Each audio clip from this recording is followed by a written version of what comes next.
What do you think of the dating culture in 2024? There is no dating culture in 2024. Would you like to elaborate? I would say that men are canceled. It was a lot easier for me, like in a college environment, and after graduating college and going into the young professional world, it's gotten a lot harder. In college, it was hard to find someone who really wanted like a long-term and genuine relationship. Most of the people I dated was like a one-time thing, and they didn't want anything super serious.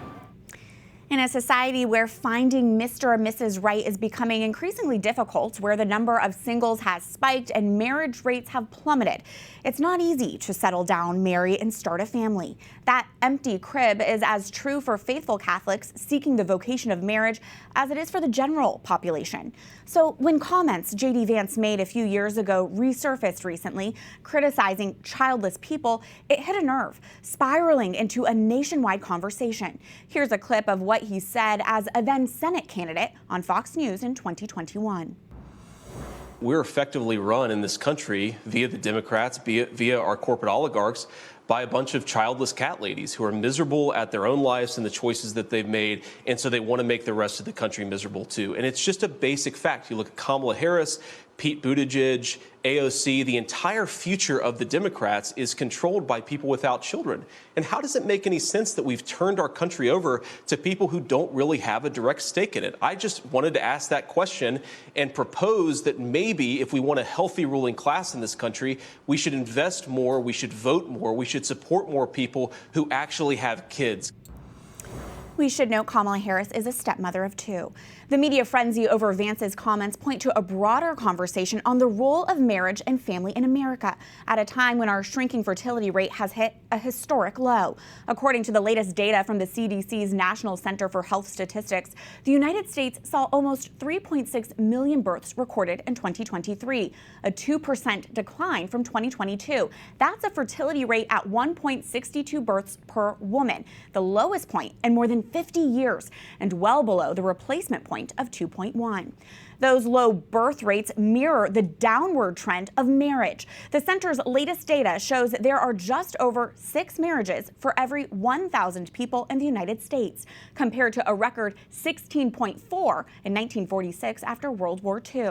Many Americans are getting married later than ever. Pew Research found that in 2021, a quarter of 40-year-olds in the U.S. had never been married.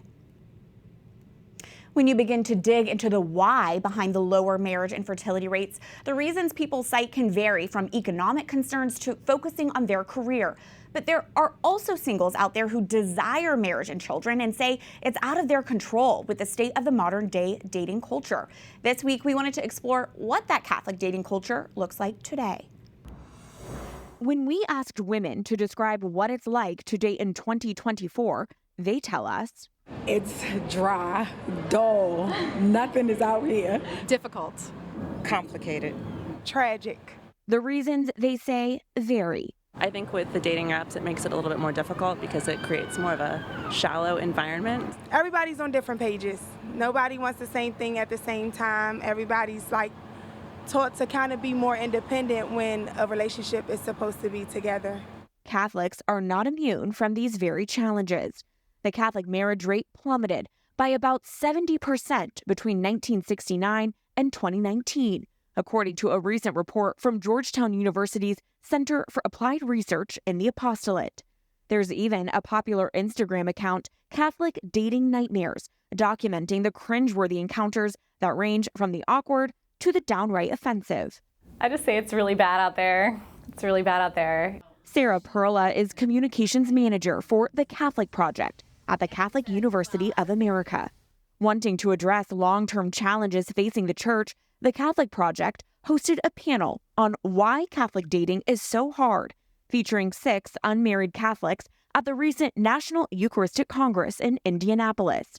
Hundreds of people attended. So I did a survey both before and after, and the number one challenge that the single people were complaining of is just meeting someone. I can't just be Catholic. I can't just meet a Catholic guy. I have to be a Catholic guy who is interesting and who is interested in me. On top of her professional insight into today's dating culture, Perla shares a personal perspective as well.